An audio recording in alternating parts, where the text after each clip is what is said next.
થઈ જશે.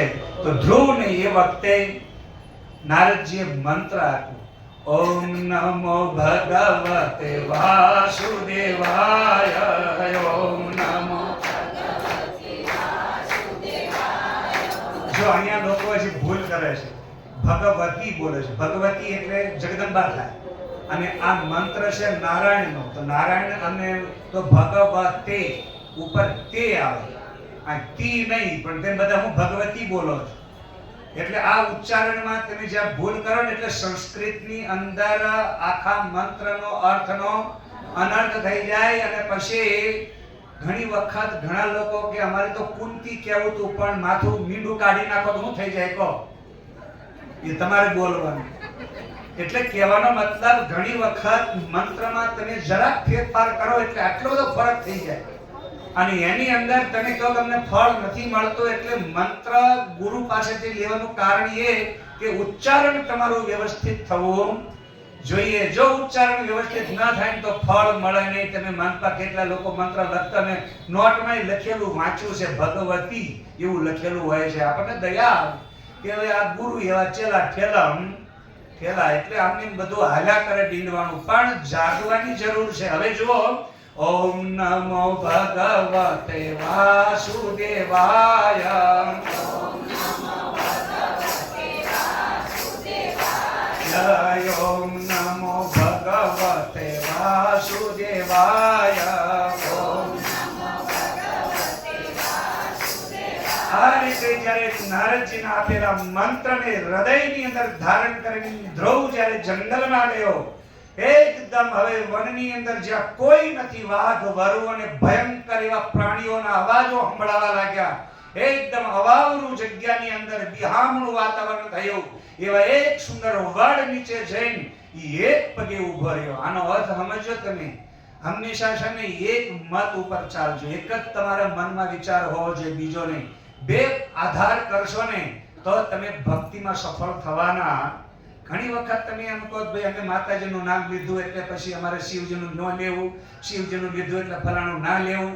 તો તમારી ભક્તિમાં આ બધાય દેવી દેવતાઓ જેટલા ભગવાન હનુમાનને તમે જેનું સારું લાગે એનું ભજન કરો, જેનો ફોટો મૂકો એનો ફોટો મૂકો, પણ સર્વમ ખલ્વિદમ બ્રહ્મ, એક જ અદ્વિતીય પરમાત્મા છે, બીજો છે નહીં. આ પેલા એક મત ઉપર સ્થિર થઈ જાઓ.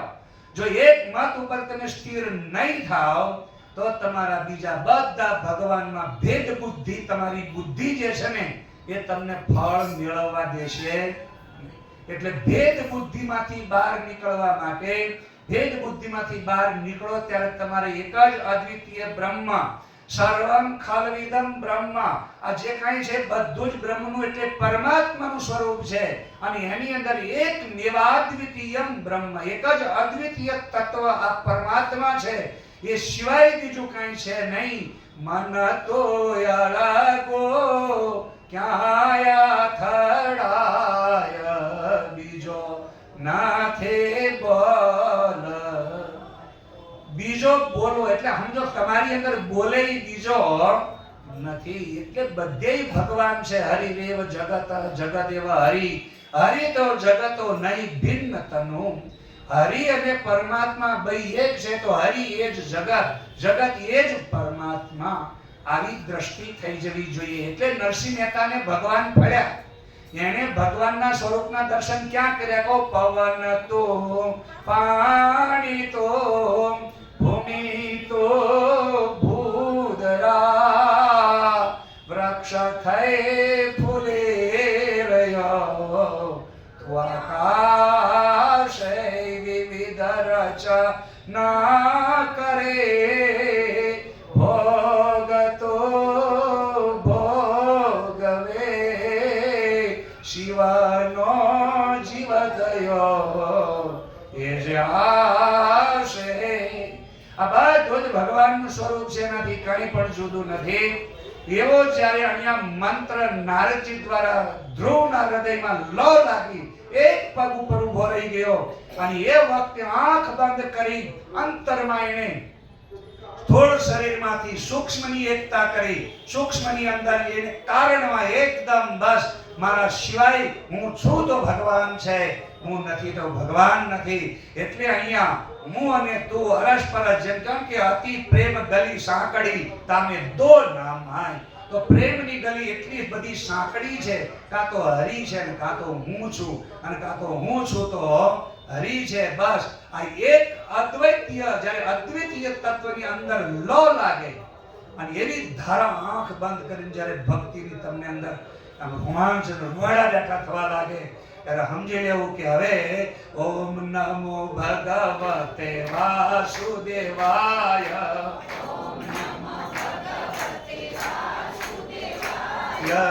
ઓમ નમો ભગવતે વાસુદેવાય.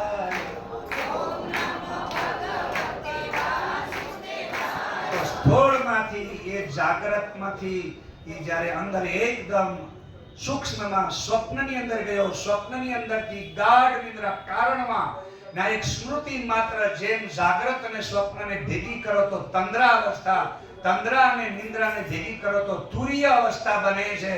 એ સચ્ચિત સુખમ પરમહંસ ગતિમ તુરીય અવસ્થામાં એને જ્યારે લો લગાવી ત્યારે એની અહીંયા અનાજ છોડ્યું નહીં પણ અનાજ છૂટી ગયું. અને આપણે બધાને આજે એકાદશીનું વિશેષ ભોજન રાંધવું પડે છે. મગજમાં ઉતર્યું? એટલે એકાદશી કરવી ન પડે, એકાદશી થઈ જાય. આપણે ઉપવાસ કરવો ન પડે, ઉપવાસ થઈ જાય. ધ્રુવને અત્યારે અહીંયા અન્ન જળનો ત્યાગ કર્યો નહીં પણ ત્યાગ થઈ ગયો, સમાધિમાં સ્થિર થઈ ગયો છે. આંખ એકદમ લો લાગી છે. 6 મહિના વ્યતીત થયા, શરીરની અંદરથી પ્રાણ એકદમ અકળાવા લાગ્યા. ત્યારે ઇન્દ્રએ એ વખતે પરમાત્માને પ્રાર્થના કરી, હે ભગવાન, આ બાળક મારું ઇન્દ્રાસન લઈ જશે. અને યાદ રાખજો, તમે ભક્તિમાં તમારા સત્યના માર્ગ ઉપર જ્યારે જ્યારે સફળ થાવ છો ને ત્યારે આ સિંહાસન ઉપર બેઠેલા જેટલા લોકો છે ને એના સિંહાસનો ડોલવા માંડે છે. અને સિંહાસન ડોલવા માંડે ને ત્યારે બધા અંદરથી ન બોલવાનું બોલવા માંડે છે. અને એ બધું ન બોલવાનું બોલવા માંડે ને જ્યારે આ બધું ડોલવા માંડે ને ત્યારે એને હક થતો. હવે એક આ નાના બાળકને બિચારાને શું લેવાનું હતું? તમે ભક્તિ કરો, કાંઈ જોતું નથી, કાંઈ નહીં લઈ આવ્યો સાથે, કર્મ વડે રગડાતો. આપણે બધા કર્મથી અહીં ભેગા થયા છીએ, આટલી આવીને ભેગા થયા છીએ.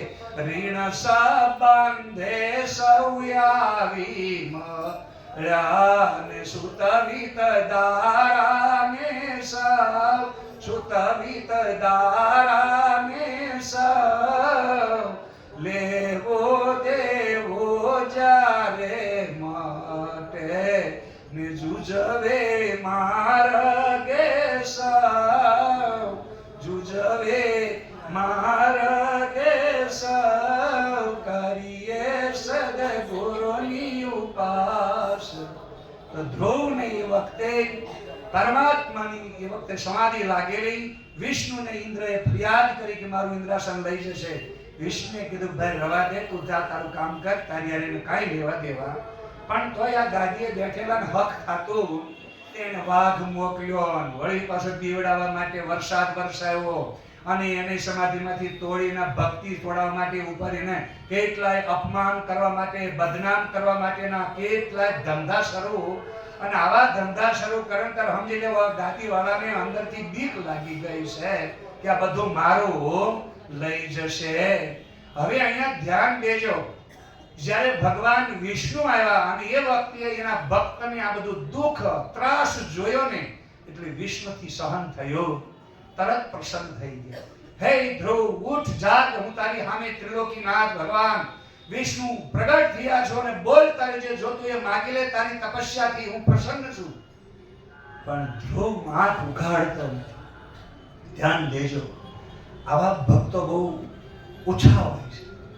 એ વખતે ધ્રુવ આંખ બંધ કરી અને અંદર એને જે દર્શન થયા છે, જેના દર્શનથી ઓમ સોહમ, શિવ એ જ તમે અને જીવ પણ તમે, તો જીવ અને શિવની એકતાનું ભજન કરો, મંત્ર જપ કરો ને ત્યારે અંદર તમને પહેલા આવો વિચાર આવવો જોઈએ, તારો જીવાડો હું જગમાં જીવો છું તું જે કરાવે તે કરવા માંગુ છું, તારા વિના કોઈ પાર ઉતારે ના, દુઃખ ના દરિયામાં નાવ ડૂબી જાય ના.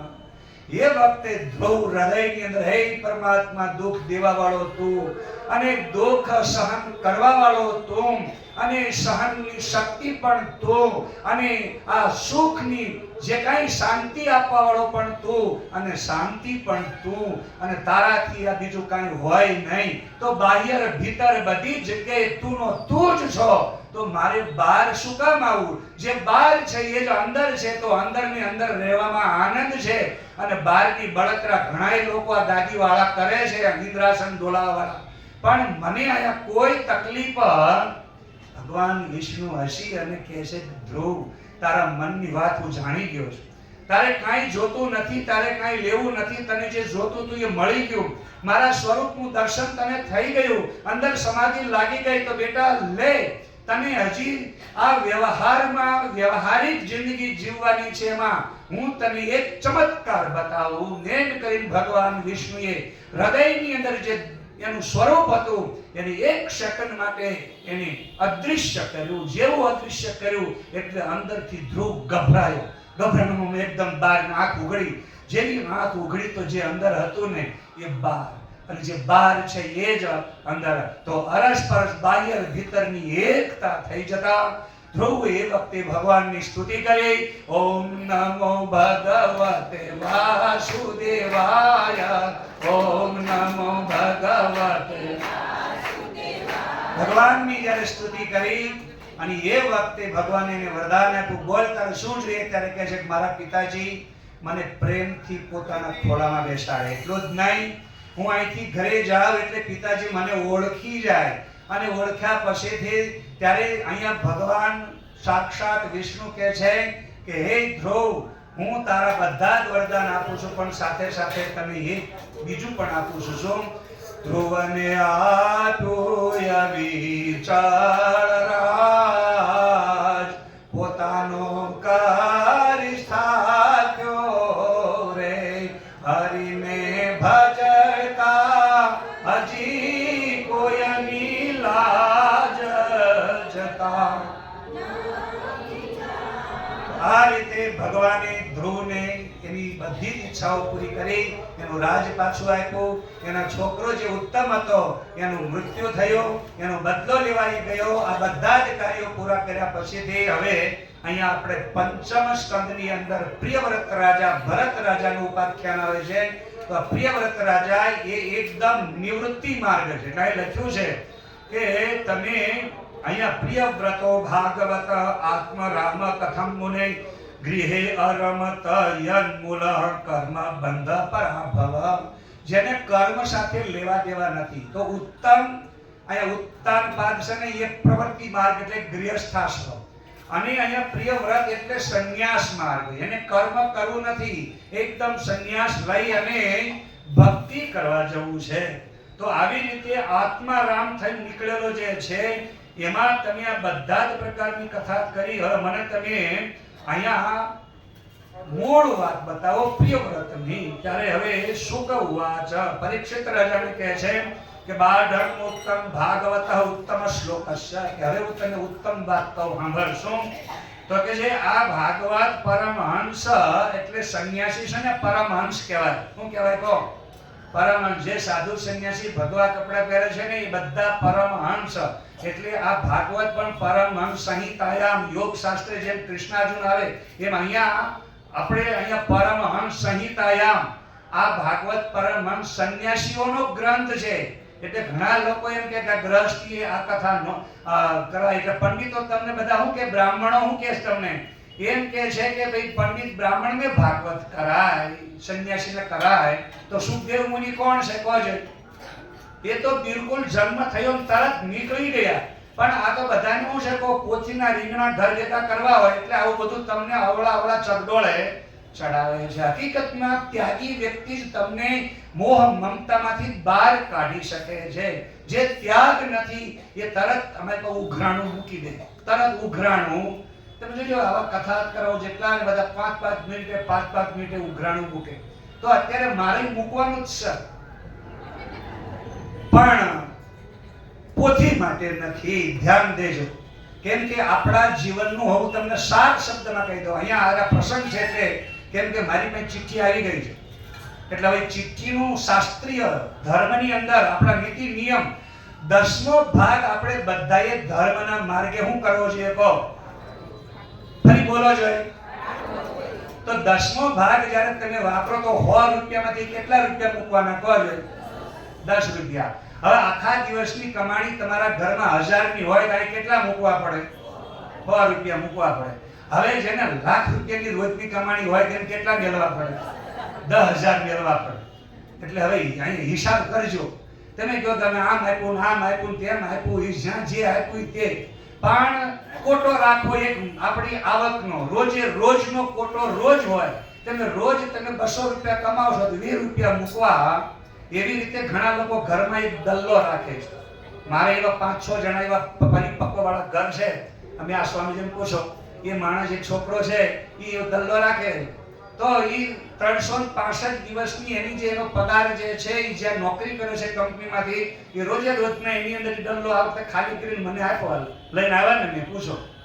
એ કે સ્વામીજી તમારે ત્યાં બાળકો છે, ભણે છે, ગૌશાળા છે, તો આ કઈક પાત્રમાં મારે 10મો ભાગ આવી જગ્યાએ આપવો છે. તો એ એક એની અને એમાં એની હંમેશા ચડતી કળા હોય. એટલે આવા બધા નિષ્ઠાવાન લોકો છે અને તો જ આ બધું ચાલે. પણ અહીંયા તમે એવું ન સમજતા કે આ બધા જે તમારી પાસે ઉઘરાણું કરશે અને પૈસા માંગશે, તો તમને યાદ કરાવવામાં આવે છે કે 10મો ભાગ આપણે બધાએ વાપરવો. પાછું બંધ થઈ ગયું. 10મો ભાગ આપણે બધાએ, હા એમ ખખડીને કહો તો કંઈક વ્યવસ્થિત મેળ આવશે. એટલે હવે અહીંયા આપણે બધાએ એવી જગ્યાએ દાન આપી રહ્યા છે, એવી જગ્યા ઉપર કે અહીંયા સાક્ષાત જગન્નાથ ભગવાન વિરાજમાન છે. અત્યંત શુદ્ધ સમુદ્રનું અહીંયા બિલકુલ પવિત્ર વાતાવરણ છે. અને એની સાથે સાથે આપણા બધાનો ઉદ્દેશ્ય અને કથા પણ તમને તત્વજ્ઞાનની સાંભળવા મળે છે, આત્મ મંથનની. એટલે હવે અહીંયા સમુદ્ર મંથન પણ આવશે. આ સમુદ્ર સંસાર છે. તો એની કથામાં અત્યારે હું હાલ તમને કહી તો પણ પ્રિયવ્રત રાજા એ ભરતની અહીંયા ભરત જળ ભરતનું ઉપાખ્યાન છે. એ પણ સંન્યાસ જ્યારે જંગલમાં જાય છે, પણ જો વનેપી દોષા પ્રભવંતિ રાગીણા, મારી જેવા સંન્યાસી થયા અને વનમાં ગયા, ન્યાય જો તમે કેમ કે રાગમાં ફસાઈ ગયા ને તો એનો હણિયામાં જીવ રહે તો પાછો એને જન્મ લેવો પડે. શેનો જન્મ લેવો પડે? ખબર તો બધી જ છે, કથા કેટલી સાંભળી છે. તો એટલે કોઈ પણ જગ્યાએ રાગ દ્વેષ મનમાં રહેવા જોઈએ નહીં. ભક્તિ કરવાની છે, ભજન કરવાનું છે. અને તમને 5 મિનિટનો સમય આપવામાં આવે છે. હજી અહીંયા 11:25 થઈ છે, બરાબર? 11:25 થઈ છે એટલે હું 11:35 માઇક એમને આપી દેવાનો છું. ઘડિયાળમાં જોઈ લેજો બરાબર, કેમ કે એટલા ભૂમિકા તૈયાર કરું છું. એટલે એમને પછી બહુ જાજુ બોલવું ન, પણ સીધું લખવાનું જ રહે. ખ્યાલ આવ્યો તમને? અને પછી કાલ આપણે છે ને 12:30 થઈ ગયા હતા, જમવા મોડું થયું. આજ 12 વાગે આપણે હકેલો આરતી બધું કરી દેવાનું છે, બરોબર? તો અહીંયા આપણે બધા 10મો ભાગ વાપરવાનો છે. એટલે હવે એ તમે તમારી રીતે વિચારી લેજો. બીજું કે અહીંયા પ્રિયવ્રત રાજા નિવૃત્તિ માર્ગની અંદર જ્યારે એને લગ્ન કરવાનું કહેવામાં આવે છે, તો ઘણા લોકોનો આવો પ્રશ્ન હોય છે. આ મગજમાં ભૂસો કાઢી નાખજો કે ભાઈ આ બધા સંન્યાસીઓ સાધુ થયા પછી એ જે ઘર છોડીને જતા રહ્યા, તો એને પછી એના શરીરની અંદર અમુક પ્રકારના જે કંઈ આપણે ખાધા ખોરાક ખાઈએ છીએ તો મળ મૂત્રનો ત્યાગ કરવો પડે છે બધાને. એવી જ રીતે એક પ્રકૃતિનો નિયમ છે. શું આ નિયમની સાથે તમે કાંઈ બગાવત કરી રહ્યા છો કે પછી એ પ્રકૃતિના નિયમની વિરુદ્ધ કોઈ કર્મ છે? તો એવું નથી. અહીંયા સ્વયં મનુ પ્રિયવ્રત એના મોટા દીકરાને સમજાવે છે કે બેટા તું લગ્ન કરી લે. પણ પ્રિયવ્રત રાજા પરમ વૈરાગ્યવાન છે કે મારે લગ્ન કરવા નથી. એમ જ કહે છે કે મારે આત્મ કલ્યાણ કરવું છે, મારે મારા જીવનની અંદર મારી અંદરની વાસ્તવિકતાને સમજવી છે. અને એના માટે તમારે શરીરને શું આપવું પડે? કહો, કષ્ટ આપવું પડે. તમે કહો કે મારા શરીરને કષ્ટ આપવા માટે સાધુ થવાનું, એટલા માટે થવાનું કેમ કે આપણા પોતાની ઈચ્છાથી જિંદગી જીવવાની નથી. સાધુ થવું હોય ને તો શંકરાચાર્ય એક નિયમ આપ્યો છે કે સ્વાદવન્નમ ન તુ યાચ્યતામ વિધિવસાત પ્રાપ્તેન સંતુષ્યતામ. સ્વાદિષ્ટ અન્નની યાચના ન કરવી. અને તમે તમને 10 વખત પૂછ કરો બાપુ હું બનાવું. એટલે એ વખતે અમારી પરીક્ષા હોય. હવે એ વખતે જો અમે એમ કે તમે બનાવતા પણ તોય કે ના પણ તમે કોને તમને ભાવતું બનાવું, ત્યારે અમારે સમજવું પડે કે આ આપણી પરીક્ષા.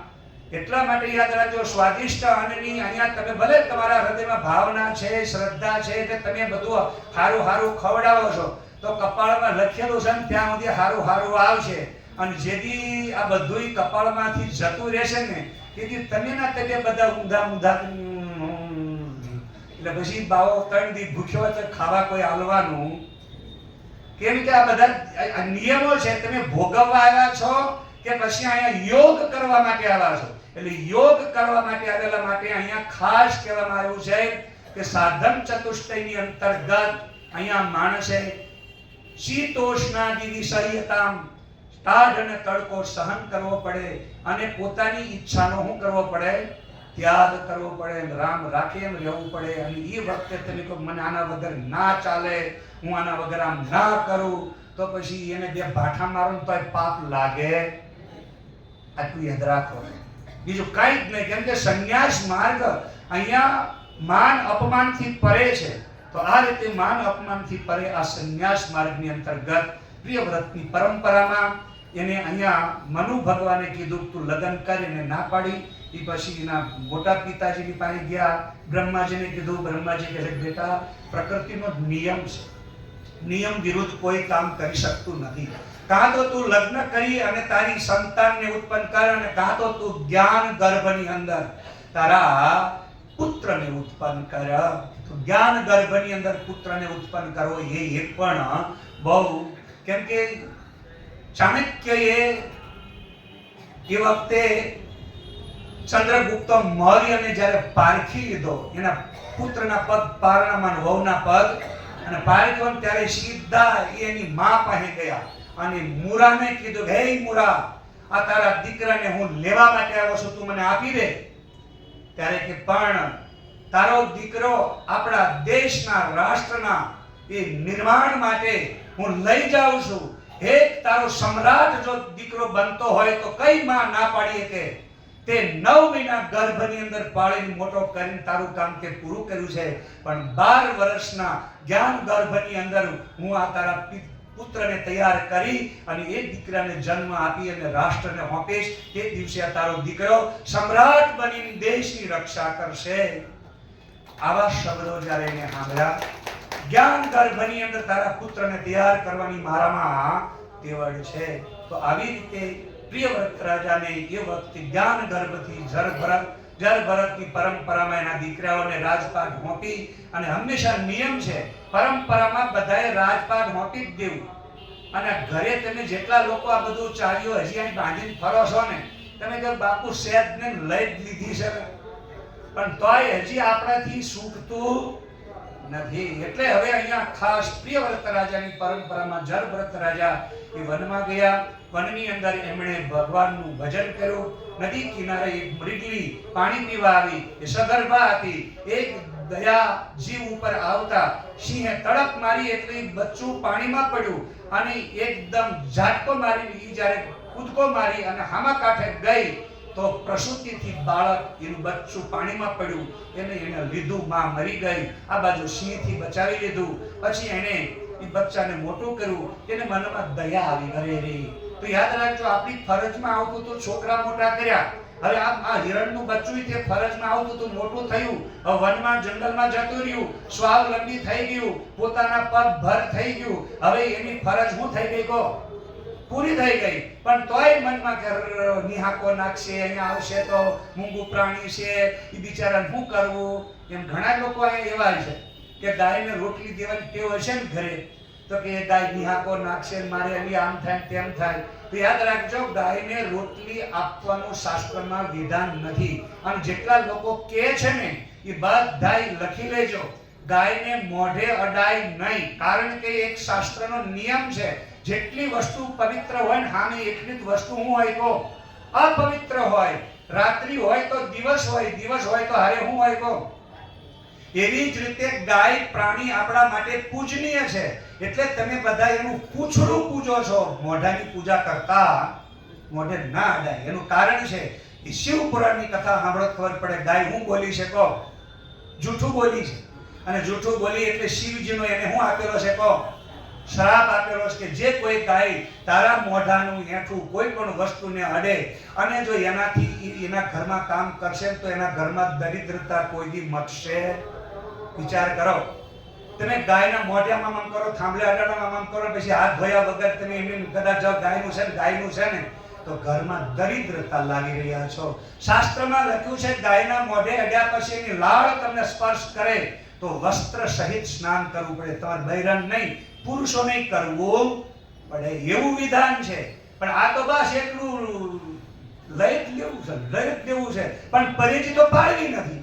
ગાયની સેવા એમ મફત નહીં થતી. યાદ રાખજો, આ બની ગયેલી ઘટના અમદાવાદની અંદર એક બેનને આની ટેવ હતી રોટલી આપવાની, અને હરિદ્વાર ગયા અધિક મહિનામાં કઈ હતું, અને છોકરો નીચે આવતો તો બાઇક લઈને ગાય એના છોકરાને ઘડીએ ચડાવ્યો. આ સેવાનું ફળ ટાંગો ભાંગ્યો. હવે કમાતો તો એ છોકરાને પગ ભાંગ્યો, કમાણી બંધ. ઘરમાં હું આવી કહો? દરિદ્રતા. રોટલી ખવડાવી દીધું અને કે અમે તો રોટલી ખવડાવી ધર્મ કરીએ. આ દયા ડાકણ હોય છે. આ દયા શું છે કહો? એ વિવેક વગર નર અંધા શું કર્યું? 8 પોર કરે. તો ગાયની ભક્તિ કરો, પણ તમે છે ને ગૌમૂત્ર પીવો. ગૌમૂત્રથી તમે છાંટો ઘરમાં. ગૌમૂત્ર શું? ગાયના છાણથી તમે લીપણ કરો, બધું જ કરો. પણ મુખની લાળ માટે એવું લખેલું છે, તમે ઘઉં મૂક્યા હોય ને તડકે અને ગાય આવીને જો મોઢું મારી ગઈ તો એ બધા ઘઉં ભળી ગાયને ખવડાવી દેજો. ઘરમાં એની રોટલી બનાવતા, નહીં તો દરિદ્રતા ભરડો લઈ લેશે. તમે આ બધી કડવી ઝેર જેવી વાણી તમને ગમતી નથી. કેમ કે એટલું માતાજી છે, ગાય માતા છે ને, ગાય તો બસ ગાય માતા હોય તો સહન કરો, પછી દરિદ્રતા આવી ગઈ. બોલો, દરિદ્રતા જોતી હોય તો મોઢાની લાળને અડ્યા પછી નાવા ધોવાનું બંધ કરી અને ઘરમાં કામ કરજો. અડાય નો એવું નહીં. રઘુ રાજાને પૂછી જો, રઘુ રાજાએ ગાયની સેવા કરી અને એ ગાયની સેવા કરતા એને પ્રાણ પણ આપી દીધા. પણ એ જ્યારે ગાયની સેવા કરીને પોતાના કાર્યમાં જ્યારે લુપ્ત થયા ત્યારે એ બિલકુલ સ્નાન કરી ગાયની બધી જ સેવા કરી, કોઈ પણ ઘૃણા વગર. બહેનોને ખાસ હુકામ મુખે અડવાની નિષેધ છે. તમે ગૌની પૂજા કરો છો ત્યારે ખરેખર ગાય પૂજામાં પૂછડે પૂજા કરો છો. શાસ્ત્રમાં પૂછડાની પૂજા છે કે નહીં? તો પછી મોઢે હુકામ અડો છો? ત્યાં નિષેધ છે. પણ અત્યારે બધું શું છે? લોકોએ બધું પોતાનું ગમતું શાસ્ત્ર બનાવી દીધું છે. અહીંયા તસ્માદ શાસ્ત્ર પ્રમાણાંતે કાર્ય વ્યવસ્થિતૌ.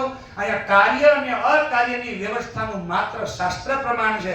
હવે પોતે જાણતા નથી, ભણ્યા નથી, ગણ્યા નથી, નામની એક કર્યું બીજા કર્યું, પણ બધાય કરે છે કે બધાય મુઆ મરે છે. તમે મરો હતા, બીજું હું કરીશું કહો?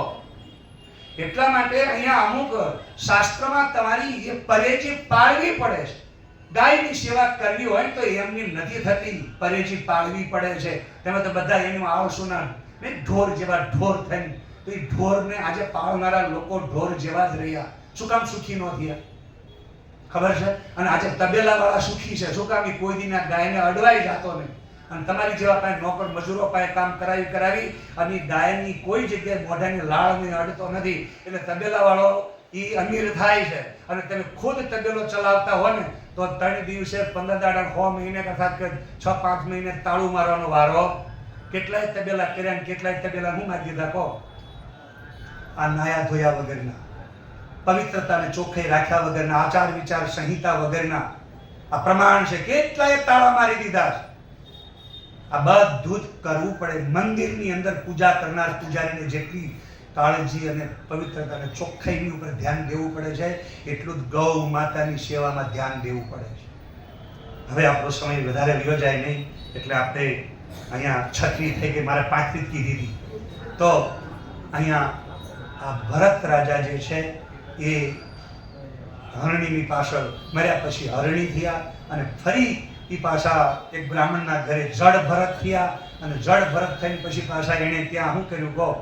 યોગ માત્ર જે અધૂરો હતો એને પછી કે જોવું નહીં અને જગવું હું આ મરે હોના લખણે આપણે કાંઈ કરવું એ જળ ભરત રાજાની સમાધિમાં રહી અવતાર કાર્ય પૂરું કર્યું. એવી જ રીતે આ ભાગવતની કથાને આપણે આજે અહીંયા વિરામ આપીએ છીએ. અને હવે થોડુંક દાતાઓને વિચારની અને મારે થોડીક જાહેરાત કરવાની છે. થોડુંક આગળ આજની કથામાં આવતીકાલની કથા એટલે તારીખ 16 અને એમાં મધુબેન મગનભાઈ કોશિયા ચોગઠ હાલ સુરત, અમૃતબેન ખીમજીભાઈ કોશિયા ચોગઠ હાલ સુરત, આ રેવાબેન હીરાભાઈ એ પણ ચોગઠના હા એ પણ સુરત, અને રંભાબેન ગગજીભાઈ કોશિયા એ પણ ચોગઠના અને સુરત રહેતા છે. એવું છે ને? હા, તો એમના તરફથી આવતીકાલે આપણે પ્રસાદ ગ્રહણ કરવાનો છે. તો એ તમામ દાતાઓને આપણે જોરદાર તાળીઓથી વધારીશું અને એમને આપણે ગુરુદેવને અને ભગવાન જગન્નાથને પ્રાર્થના કરીએ કે હર પલ હર ક્ષણ આવા સત માર્ગમાં એ પોતાના પૈસાનો સદુપયોગ કરે અને પાત્રની અંદર એનો ઉપયોગ કરી લાભ લઈ ખૂબ પ્રગતિ કરીને આગળ વધે એવી ભાવના. બોલ સચ્ચિદાનંદ ભગવાન.